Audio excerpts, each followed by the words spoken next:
Pernah menghadapi anak seperti ini? Pernah. Apakah selalu ada setiap tahun? Ada. Ini sebenarnya ciri anak yang fix mindset. Ada dua kemungkinan.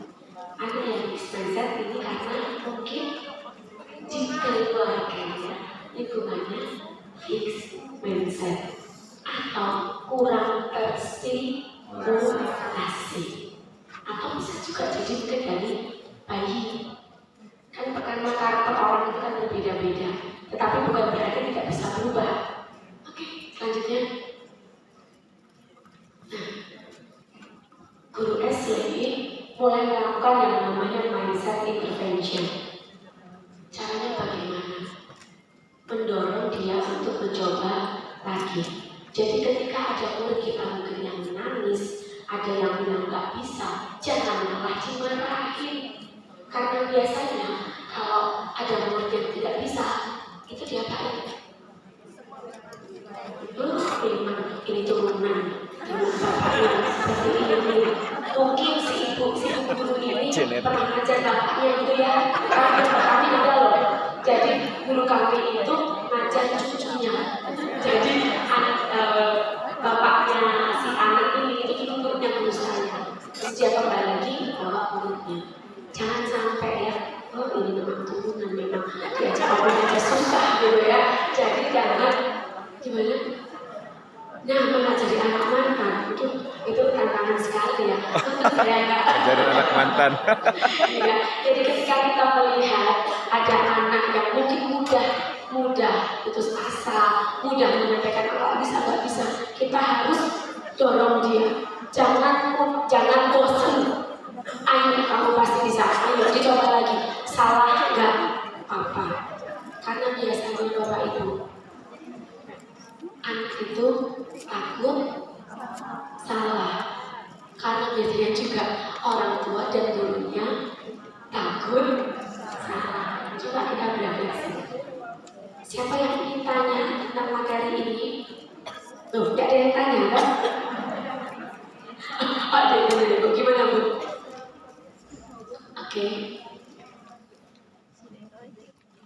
Iya, oke. Nanti sampai ke situ ya Bu. Jadi memberitahu tentang growth mindset dan fixed mindset dengan bahasa sederhana pada anak. Jadi GM ini singkatan dari growth mindset atau bahasa Indonesianya pola pikir bertumbuh. Kalau fixed mindset itu pola pikir tetap. Oke ya Bu ya. Jadi Bapak Ibu, tanpa kita sadari sebenarnya kita itu cenderung takut salah. Betul? Kalau ditanya, apakah ada yang mau bertanya, mau berpendapat? Lihat bawah, lihat kanan, lihat kiri. Betul? Karena apa? Takut salah. Kira-kira Bapak Ibu, kenapa kok kita takut salah? Takut diketawain, takut diomongin jelek oleh teman. Betul? Kira-kira sejak kapan? Betul, sejak kecil Bapak Ibu. Tanpa kita sadari, ketika kecil dulu. Iya, betul. Yes, betul sekali. Itu kelihatan sekali ketika kita belajar membaca ataupun menulis. Kalau nggak bisa diapain? Jangan dulu ya Kak. Terus diapain? Betul. Terus kalau nggak diapain? Dibohongin. Terus lagi diapain? Diomongin, dimarahin. Maka kita takut apa? Takut salah. Karena kalau salah saya akan dihukum. Nggak bisa baca di sekolah, dipermalukan oleh gurunya. Betul. Waktu zaman dulu, karena pernah ada pengakuan dari teman saya, dia itu tidak suka belajar, nggak suka membaca karena sering dipermalukan oleh gurunya. Karena kamu nggak bisa membaca, digambarlah raksasa yang buruk rupa di muka kamu, karena kamu nggak suka baca, kamu nggak bisa baca. dan ternyata hal tersebut terbawa sampai dewasa. Nah, Bapak Ibu, pengalaman saya ke Australia, saya bertanya kepada kepala sekolah dan guru ketika kita diskusi. Saya tanya begini, kemampuan apa yang harus dimiliki oleh anak ketika mereka usia dini, ketika mereka masuk dari TK ke SD? Kira-kira apa Bapak Ibu? Apakah hal itu? Bukan. Apa? Kepercayaan diri, keberanian, apa? Sosialisasi, apa lagi? Kemudian apa lagi? Ada lagi yang harus kasih? Mengelola emosi, apa lagi? Yes, keberanian untuk bertanya.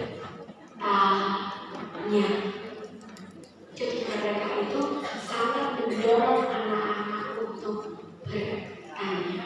Karena dengan bertanya itu sebenarnya apa? Menstimulasi kemampuan berpikir kritis anak.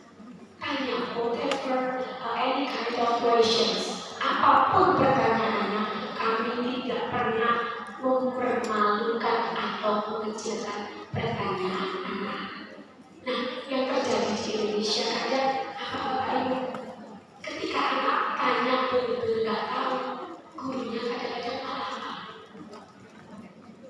malah dikatakan, ih, pertanyaan kayak gitu aja ditanyain.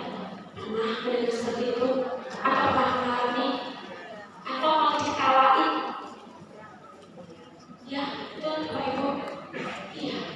Jadi di sana di luar negeri Bapak Ibu, baik di Australia ataupun di tempat yang lainnya, kemampuan bertanya itu yang utama. Karena dengan berani bertanya, anak kita seperti apa? Ya sudah punya kepercayaan diri, kemudian berani jujur, betul kan? Nah kalau sekarang di kita kebanyakan ketika anak berani bicara, aku mulai gitu. Kalau bahasa Jawa, hanya aja. Kadang nggak gurunya, kadang juga orang tua. Anak-anak mau tidak bertanya, kenapa kok bisa kayak gini? Kenapa ibu bisa kentut? Kenapa adik kok di dalam perut? Nanti keluarnya gimana? Gitu kan? Nah, kadang ketika anak bertanya seperti itu, apa yang dilakukan? Iya, kadang jawabannya pun iya, kadang jawabannya kemana? Kalau kamu ditanya kayak gitu, aku gitu kan? Atau ya itu, apa namanya? Kita tidak memberikan jawaban yang sesuai juga dengan usianya, tapi malah dimatikan pertanyaan tersebut. Nah, hal tersebut kalau kita sadari bersama, ya itu yang membuat kita mungkin sekarang seperti ini. Kalau mau tanya, takut diminta ke depan untuk menyampaikan pendapat, nggak mau, nggak pede, ya karena kita tidak terbiasa. Sudah tahu kan Bapak Ibu? Maka kita ingin ya, murid-murid kita nantinya akan sama seperti kita. Mau tidak?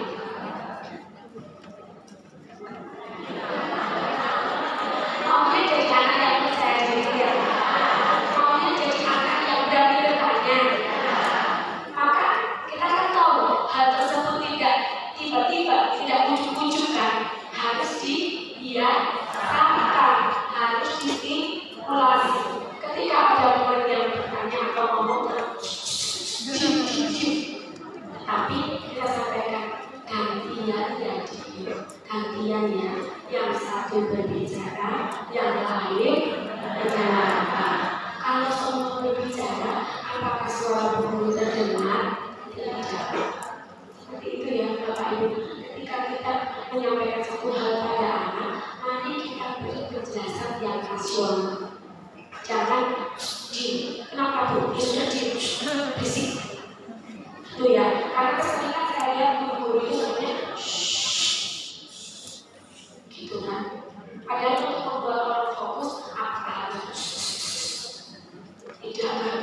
Hanya cara yang bisa kita lakukan untuk membuat anak menjadi lebih kemudian memuji dia karena berusaha. Ya Bapak Ibu, kita berikan pujian. Apapun itu progresnya, itu kita harus memberikan penghargaan kepada murid-murid kita. Kemudian mulai memberitahu dia tentang growth mindset. Growth mindset itu tuh suara yang membuat kita menjadi optimis. Itu namanya growth mindset. Tapi kalau fixed mindset itu suara-suara yang membuat kita khawatir. Nanti saya kalau digaul kedinginan, itu kan suara-suara kekhawatiran yang Bapak Ibu. Nah, itu harus kita singkirkan, kita geser. Yang tidak bisa kita singkirkan langsung, tapi kita geser pelan-pelan. Saya tuh Bapak Ibu punya pengalaman makan sebelah 2 bulan yang lalu saya ke Bogor. Di hotel itu ada menunya sebelah. Nah setelah makan sebelah, saya sampai Jogja, saya ketemu 3 hari Bapak Ibu. Jadi saya baru menguatkan mindset saya ketika di awal Ibu Adi. Aku mau coba sebelah, ya Bu saya pikir dulu gitu. Coba saya mau makan sebelah yang tidak membuat saya sakit perut.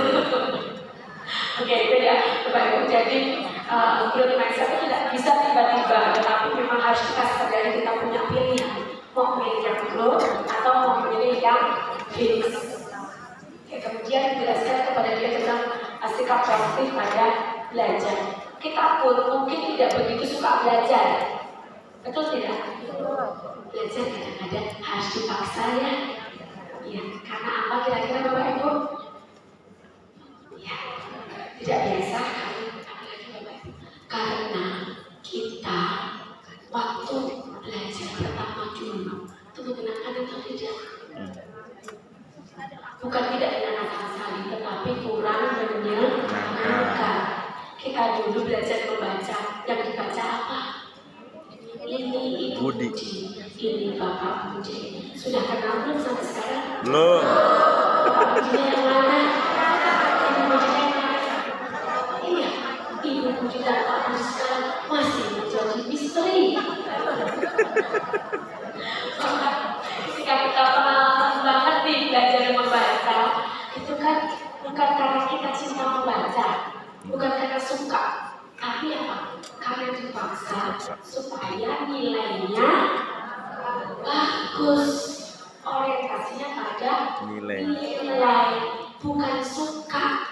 Maka itu juga yang harus kita rubah Bapak Ibu pada murid-murid kita. Jadi buatlah mereka suka dulu pada buku. Maka ada tahapan membaca yang namanya pra-membaca. Salah satunya apa? Membaca gambar. Ya, Bapak Ibu. Nah, ini pengalaman saya juga waktu ke Australia. Akhirnya pertanyaan saya itu terjawab ketika saya ke Australia.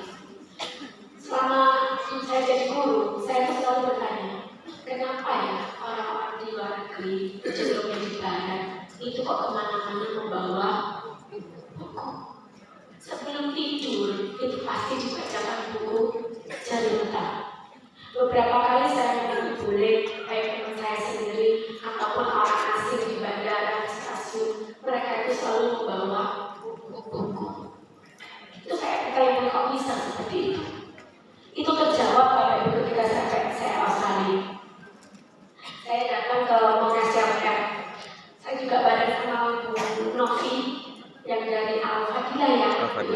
Yang kebetulan saya bareng dengan Bu Novi ke Australia waktu itu karena kami terpilih menjadi 8 orang perwakilan yang bisa ke Australia. Nah, ketika saya masuk ke Monash Camp, yang saya lihat pertama Bapak Ibu, apakah mainan? Bukan. Apa? Iya. Pojok membaca. Jadi ada pojokan. Sekolah itu nggak besar Bapak Ibu, kecil, tetapi ada pojok untuk membaca, ada karpetnya, ada boneka, ada bantalnya. Jadi memang dibuat tempatnya itu nyaman untuk anak-anak. Ya, tidak masuk lihat itu. Saya masuk lagi ke baby class. Baby class kelas bayi-bayi Bapak Ibu, usia 6 bulan ke atas. Anak-anak yang baru belajar merangkak, baru bantalan, di mana juga adanya buku pakai keranjang Bapak keranjangnya itu dari anyaman bukan lontong. Kalau di Jogja itu banyak itu Bapak Ibu. Ya pokoknya pakai bahan alam seperti itu, tapi yang aman gitu anak itu ditaruh di playground. Terus di dalamnya di ruangan itu juga ada lagi keranjang isinya buku.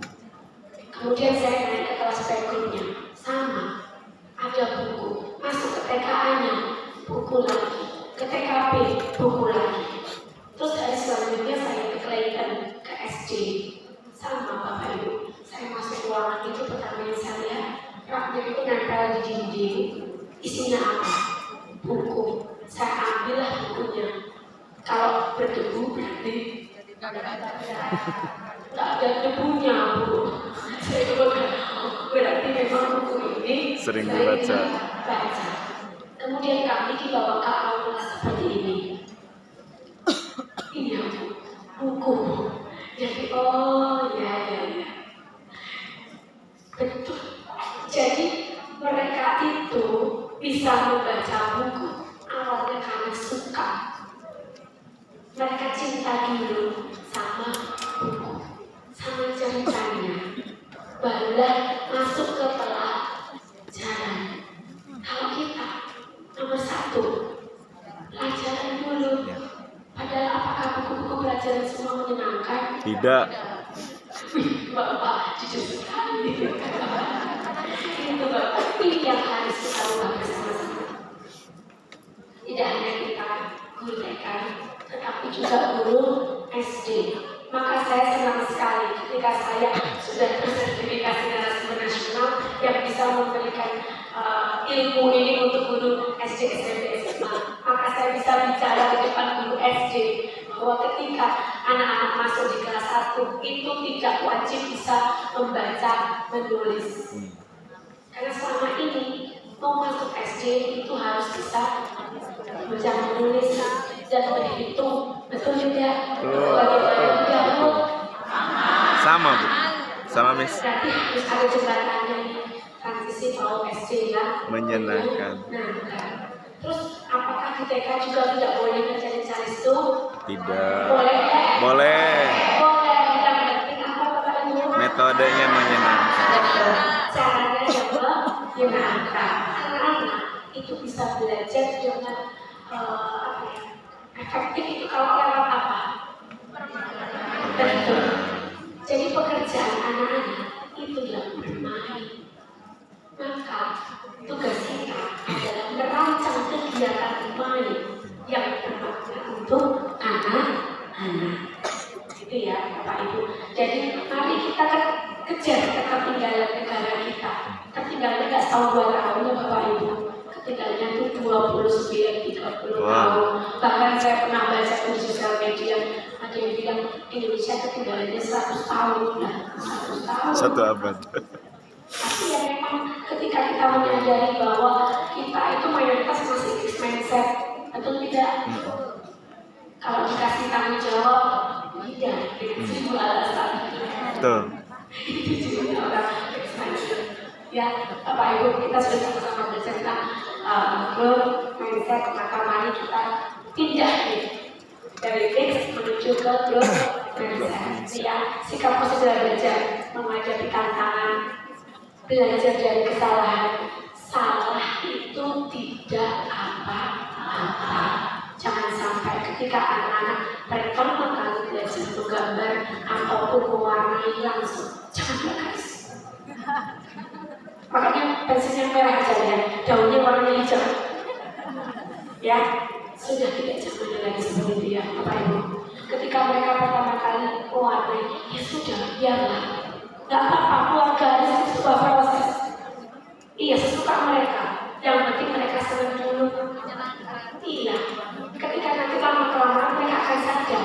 Oh iya Bu Guru, ini kalau mewarnanya itu lebih garis gambarnya ini ternyata jadi gak bagus ya.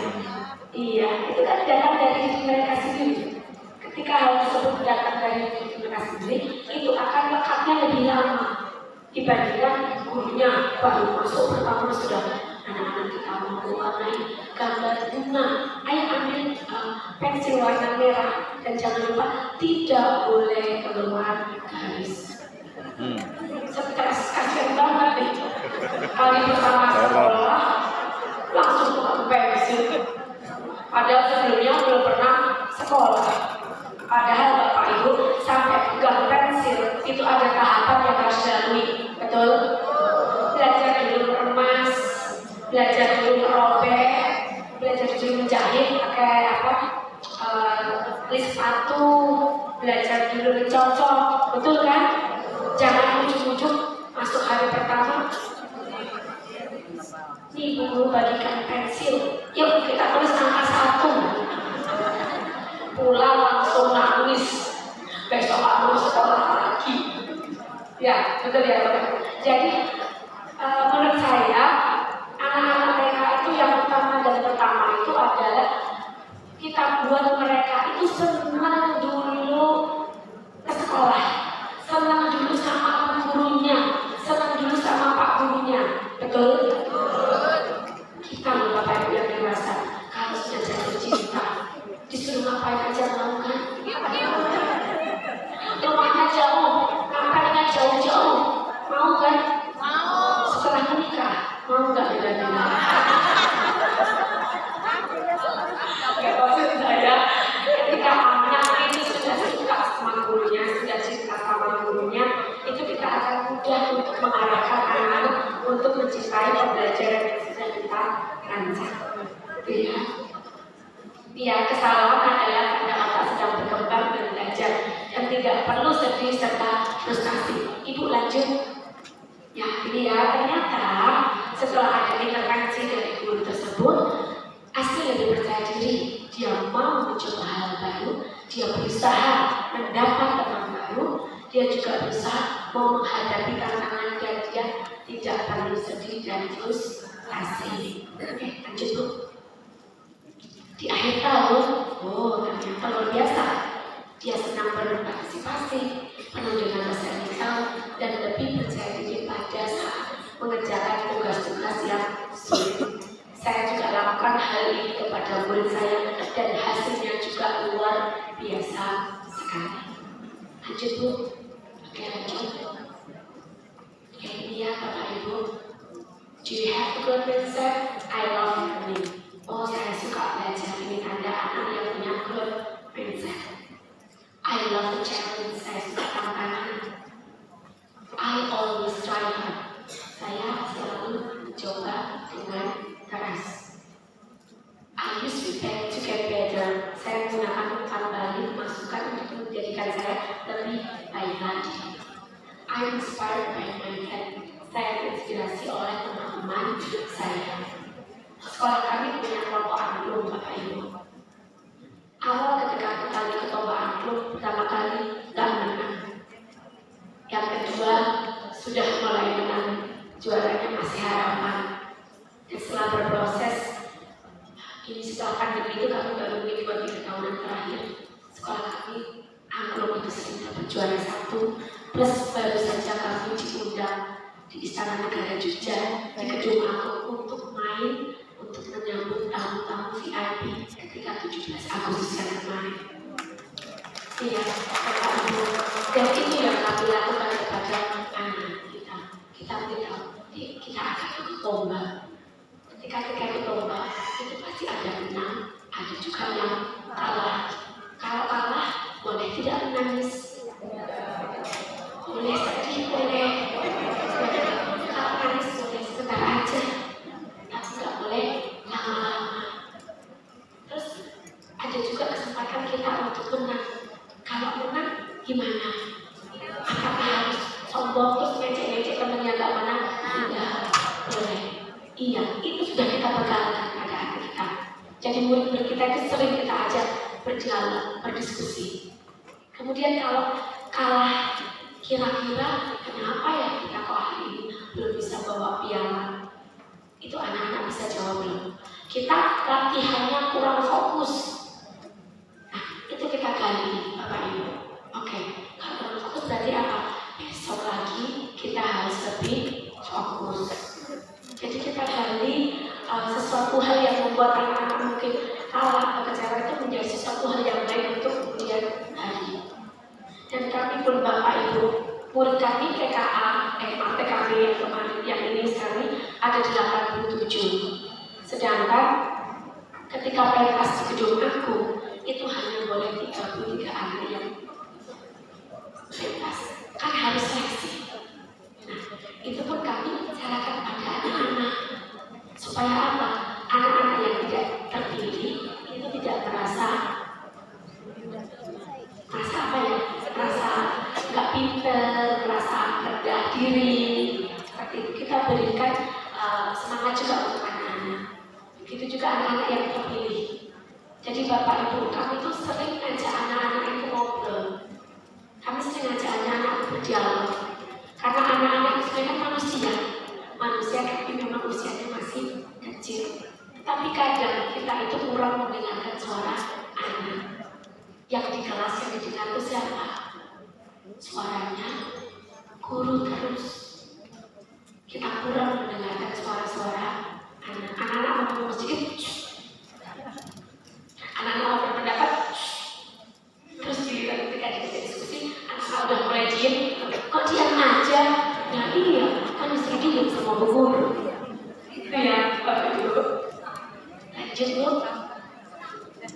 Oke, Bapak Ibu, ternyata dari hasil PISA tahun 2018 Indonesia termasuk satu dari 6 negara yang memiliki grade PNZ-nya itu rendah, ya, 29% nomor 3.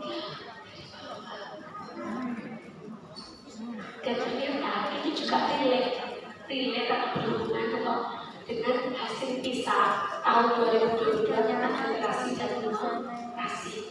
Kita itu nomor kalau nggak salah 6 atau 7 dari bawah. Jadi bisa kita simpulkan bahwa ketika kita atau murid kita itu growth mindset, prestasinya itu pasti juga akan meningkat. Tapi kalau muridnya itu fixed mindset, maka literasi dan numerasinya juga akan rendah. Itu ya, Bapak Ibu. Nih, ada korelasi seperti antara jumlah murid yang mindset dengan hasil akademik di suatu negara.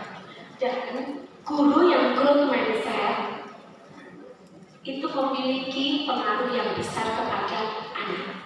Kalau gurunya GM, muridnya yang tadinya FM bisa jadi GM. Tetapi kalau gurunya sudah FM, muridnya pasti juga akan murid yang tadinya GM, tetapi punya guru FM, didampingi guru FM, anaknya pasti akan jadi anak yang FM. Gitu ya, Bapak Ibu. Jadi kita inginkan anak kita jadi GM atau FM. Maka siapa yang harus berubah? Gurunya berubah. Nanti orang tua juga kita ajak supaya bisa menjadi growth mindset parents atau orang tua. Lanjut. Ini ya Bapak Ibu.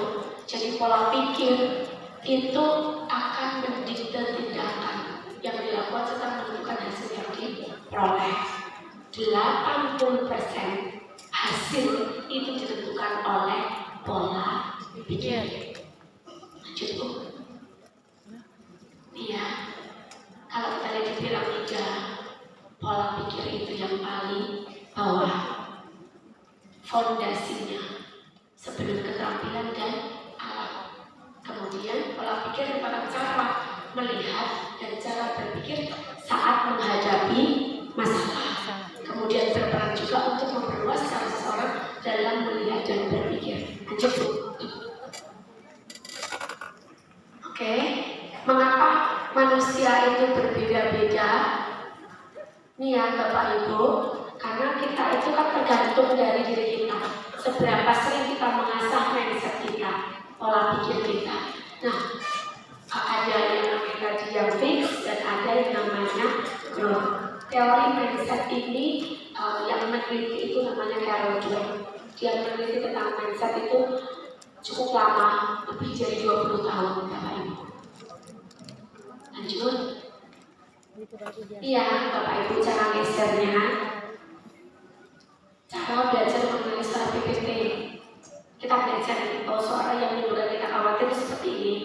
Kemudian kita sadar kita punya pilihan. Kemudian kita kembali berbicara dengan suara yang membuat kita optimis. Kemudian kita melakukan aksi sesuai dengan yang pola pikir kita yang bertumbuh. Gitu ya, Bapak Ibu. Maka kita akan menjadi growth mindset teacher.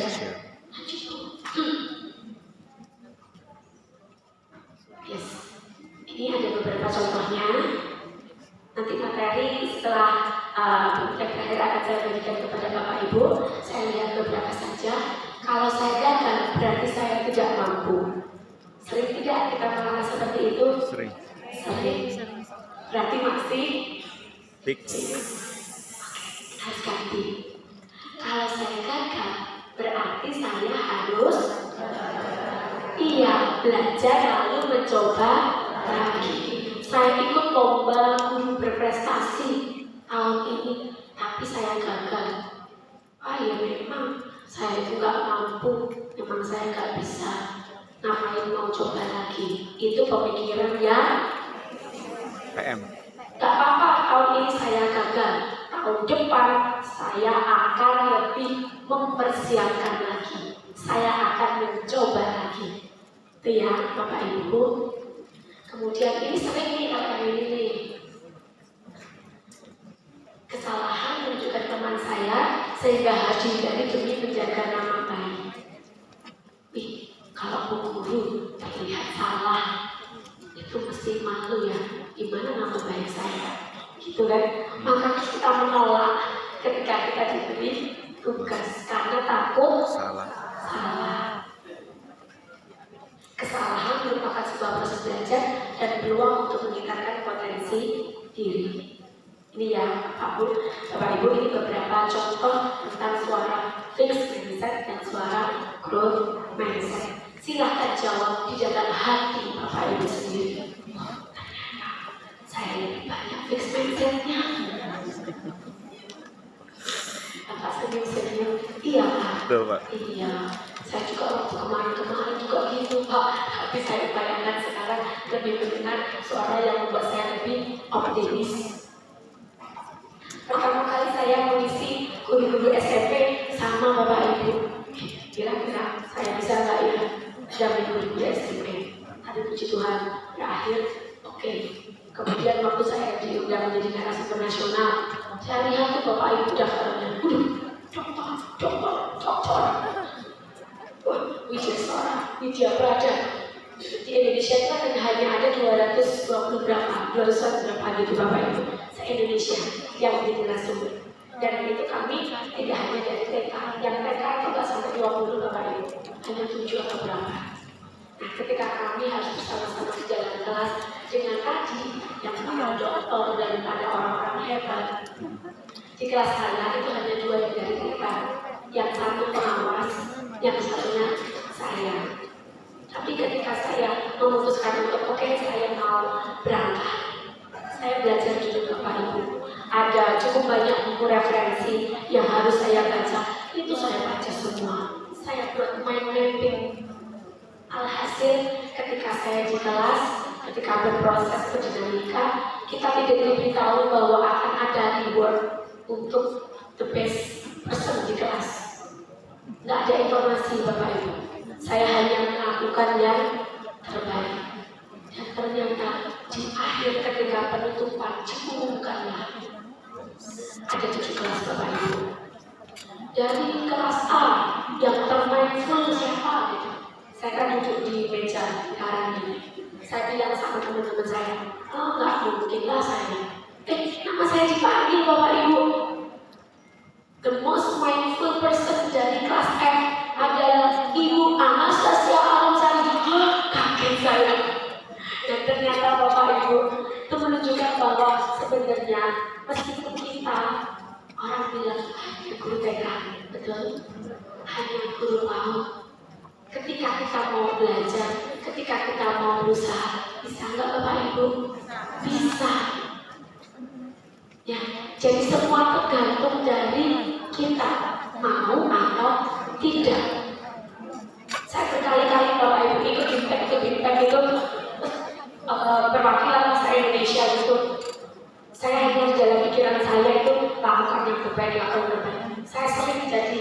best pretest, the best peserta kayak gitu tuh sering Bapak Ibu. Modalnya apa Bapak Ibu? Modalnya kemauan mau menjadi yang terbaik, tetapi tanpa mendominasi.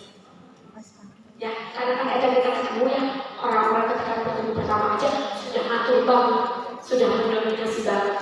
Saya rasa kalau seperti itu kurang menghargai teman-teman. Jadi kalau saya lebih pada merangkul teman-teman. Ayo kita sama-sama belajar, kita sama-sama berproses.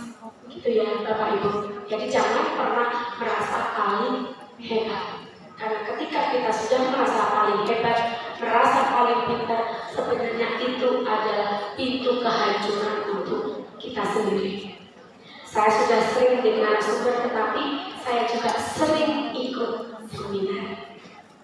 Karena kadang ketika orang sudah jumawa ya, wah saya sudah sering isi seminar, ngapain saya isi seminar orang lain?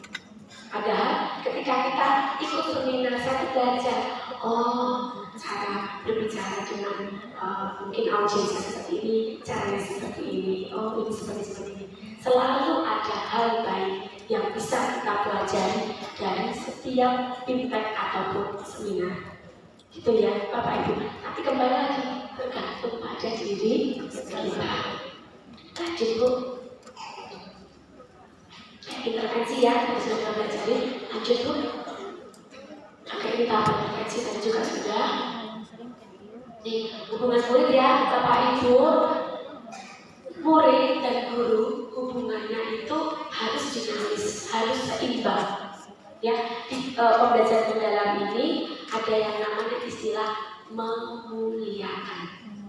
Guru harus memuliakan murid. Murid harus memuliakan guru. Guru memuliakan orang tua juga memuliakan guru. Dan peran kita pada pembelajaran mendalam ini tidak hanya sebagai fasilitator, tetapi satu sebagai aktivator. Boleh ditulis aktivator. Jadi bagaimana caranya agar kita bisa mengaktifkan kelas kita? Yang kedua adalah kolaborator. Apa artinya? Mendorong anak untuk bisa berkolaborasi. Betul sekali. Kemudian yang ketiga adalah membangun budaya. Budaya apa yang ingin dibangun Bapak Ibu? Budaya yang positif. Budaya yang saling mendukung antara satu anak dengan yang lainnya. No bullying, no kekerasan, kekerasan verbal ataupun kekerasan fisik. Karena kadang Bapak Ibu kita itu tidak sadar mengancam anak-anak. Contohnya bagaimana? Kalau untuk makan sayur, nggak usah pulang. Nggak makan, nggak pulang. Nggak ngerjakan kegiatan, bobo di kelas. Atau kalau ada anak yang senangnya lari ke jalan-jalan, ayo duduk nggak? Kalau nggak duduk, nanti dicarikan tikus istirahat atau diapakan seperti itu. Ancaman Bapak Ibu. Jadi jangan ya Bapak Ibu. Ancaman-ancaman seperti itu membuat anak menjadi apa? Tidak aman, tidak nyaman. Jadi dia mungkin ngomong, tapi karena ancaman. Apalagi anak yang nggak mau makan nasi. Saya punya loh Bapak Ibu, murid saya nggak mau makan nasi. Dia takut nasi. Itu mungkin waktu kecil punya trauma tuh, ketika disuap atau apa itu kan bisa jadi. Jadi dia nggak suka nasi. Nah ketika menghadapi anak seperti itu, jangan terus diancam terus malah. Ayo mau makan nasi nggak? Sambil dibelakangin. Kalau nggak makan nasi nggak pulang loh nanti. Nanti bobo sama tikus di sekolah. Jangan ya Bapak Ibu, jangan ada ancaman di kelas kita. Murid menghormati menyukai gurunya itu wajib sekali. Ketika saya mengajar SMA Bapak Ibu, hari pertama saya masuk itu saya adalah ngajak anak-anak ngobrol. Kalian suka nggak bahasa Inggris? Enggak bisa. Kenapa? Susah. Apalagi gurunya nyebelin, gurunya galak, gurunya nggak gaul. Terus ada lagi gurunya itu penampilannya nggak oke. Ternyata sampai sebegitu ya anak-anak itu menilai guru. Jadi mereka itu senang dengan siapa? Guru itu ya sesuai dengan usianya. Kalau kita ngajar SMA, Bapak Ibu jadi pengalaman saya, yang kita posisikan kita sebagai bestinya mereka. Apalagi waktu itu saya masih muda sekali. Saya tahun 2004 atau 2005 saya ngajar SMA. Saya jadi teman. Itu mereka suka. Bahkan mereka itu sering ajak saya keluar itu untuk diskusi pelajaran. Karena apa? Karena mereka suka dengan gurunya. Dan ketika mereka sudah suka sama gurunya, pelajaran itu jadi sangat mudah. Tapi kalau gurunya senyum aja susah. Kamu aja nggak pernah sisiran. Mohon maaf, bajunya nggak pernah disetrika. Ada loh itu. Ada nggak Bapak Ibu? Ada. Saya pernah mengerti. Mohon maaf, terus baunya kurang enak. Iya, mungkin kalau anak-anaknya ya nggak ada sih. Kita baca, jadi tidak berbau lah begitu. Itu ternyata ini loh Bapak Ibu, pengaruh loh ke anak-anak itu. Anak saya yang SMP itu kan sedang ngobrol sama saya. Ada guru itu yang yipi-yipi yang apa gitu. Apa itu artinya? Nggak enak, nggak nyenengin. Karena apa? Sama terus. Bosan kita ceramain terus. Jangan ibu bosan sama saya. Ya. Jadi sekarang itu kan metode ceramah itu sudah metode yang terakhir banget nih kalau untuk anak-anak sekolah. Bahkan sudah dihilangkan sejak tahun berapa. Jadi guru SD, SMP, SMA kalau masih pakai metode ceramah itu berarti nggak update. Sekarang pakai metode yang banyak sekali. Itu ya, baru. Kemudian murid mau meminta masukan dari gurunya. Ketika murid berani minta masukan pada gurunya, itu berarti gurunya antar guru dan murid itu bagus, ada kelekatan. Murid sadar atau ini untuk anak-anak sejak SD SMA ya Bapak Ibu, silahkan diperoleh, tidak lebih penting pada perkembangan diri mereka. Kemudian murid merasa aman dengan gurunya. Kalau mereka itu gampang indikatornya. Kalau anak sudah tak nangis, ketika pulang nggak mau pulang, itu berarti anaknya aman dan aman dengan kita. Umur saya 2 tahun Bapak Ibu, ketika mau pulang tidak mau pada pulang. Ayo cek waktunya pulang, tak mau.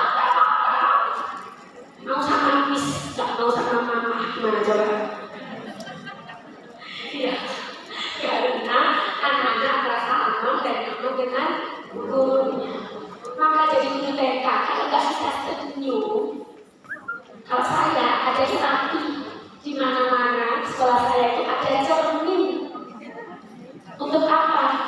Ketika gurunya lewat, kalau jangan lihat jadinya rambutnya, lipstiknya, senyumnya.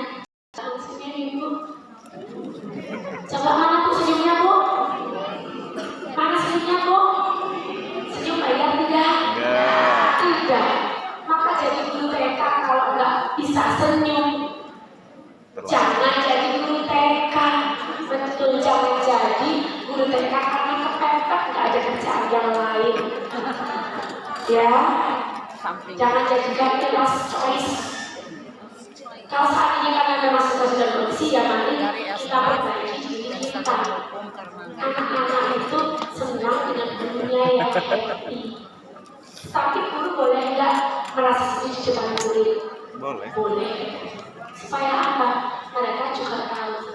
Waktu saya kehilangan adik ipar saya, muka saya agak nggak enak begitu Bapak Ibu. Saya cerita, Miss aku matanya jendol.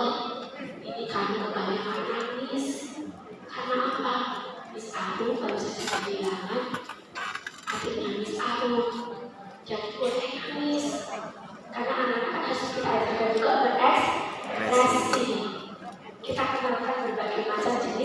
emosi.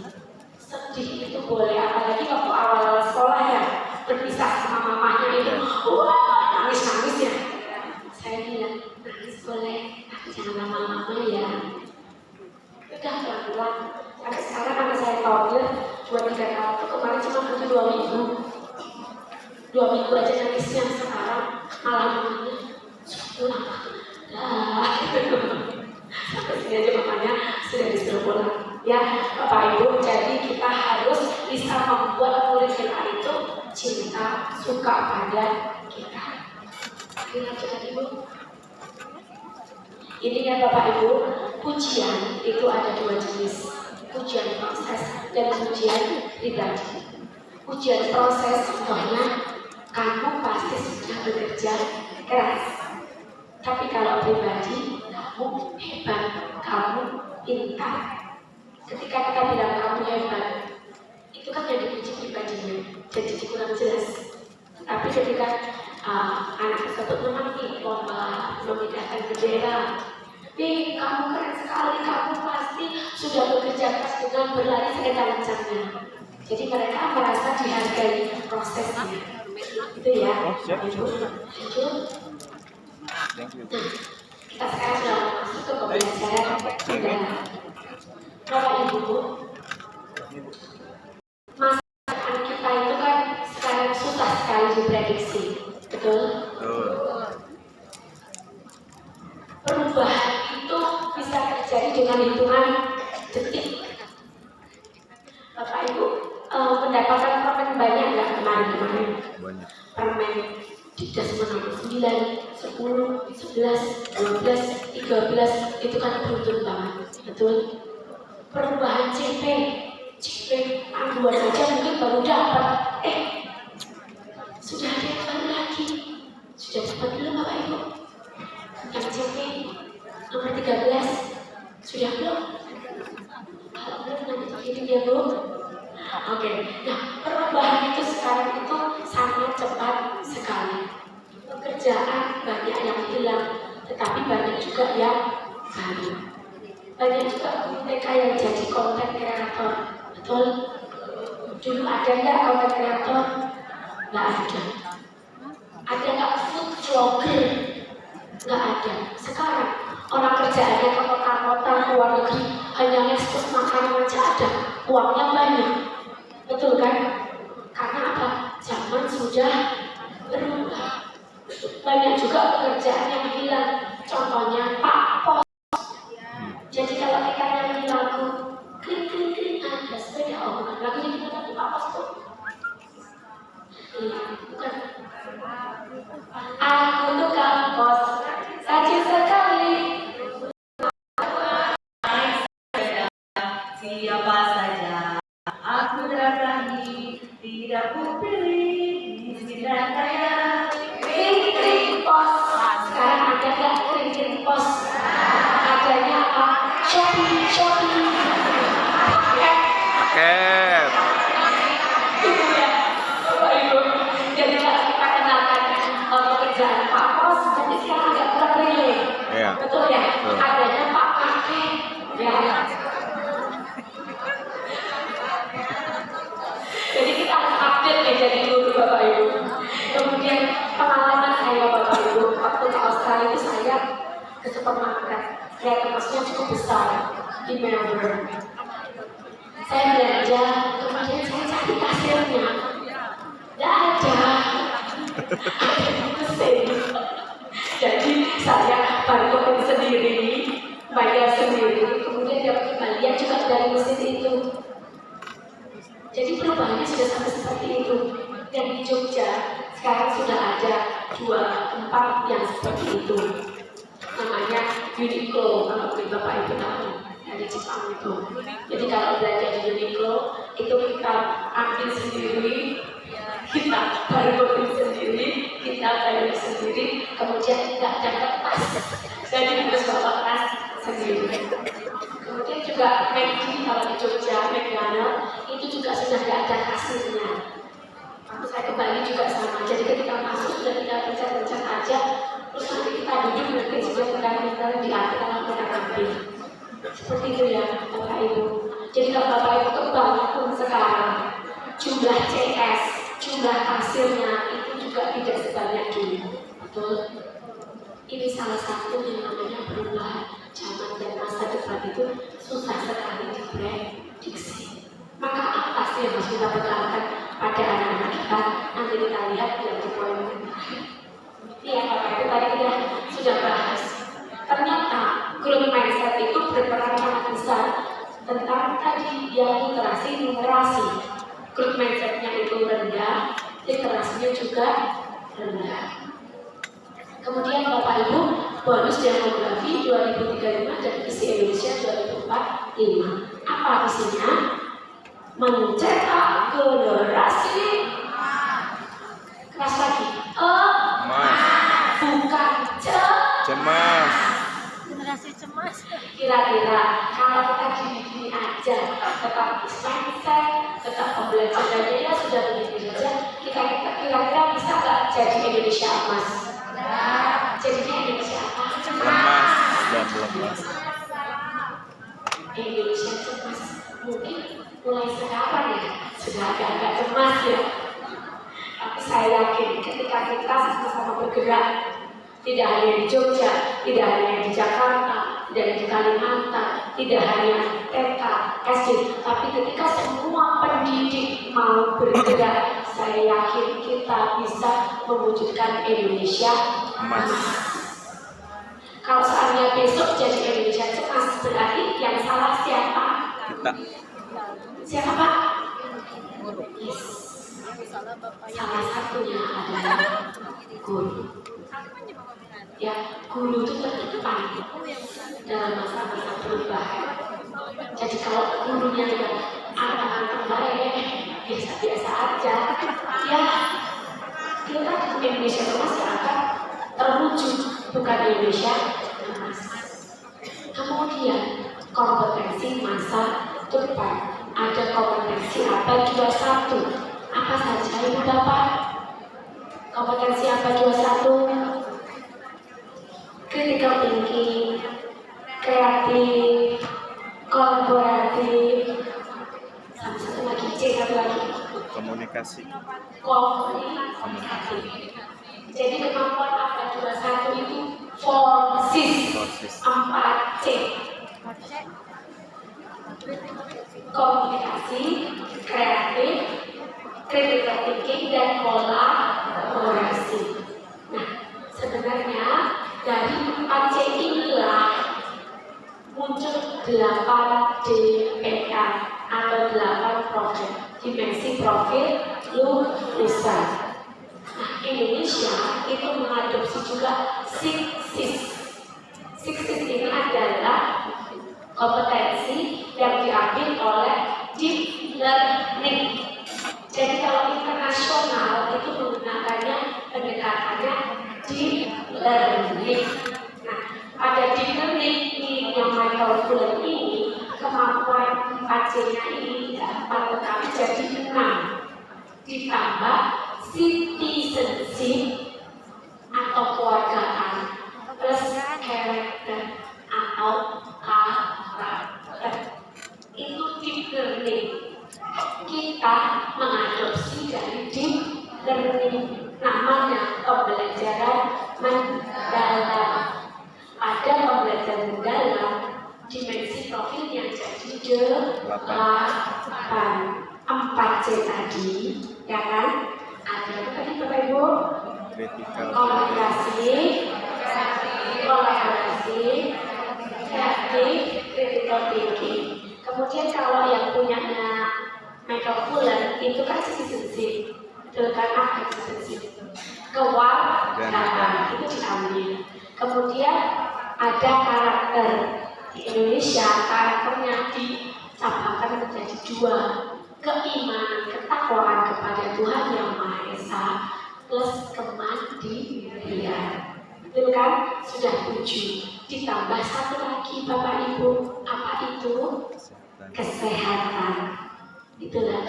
Jadi histori sejarahnya 8 DPA itu seperti itu. Dari kemampuan abad 21 yang 4C, kemudian ditambah punya Michael matkul yang tadi 2C, yang C1-nya itu dicabangkan atau dibagi dua menjadi keimanan, ketakwaan dan kemandirian. Plus pemerintah ingin kita punya kesehatan yang baik, kesehatan fisik dan juga kesehatan mental. Ya, sekarang baru hits sih, mental health. Betul? Oke, sudah paham Bapak Ibu? Oke, jadi apa yang kita lakukan di kelas? Baik kegiatan intra, ekstra, kurikuler, ini ujung-ujungnya ke 8DPL.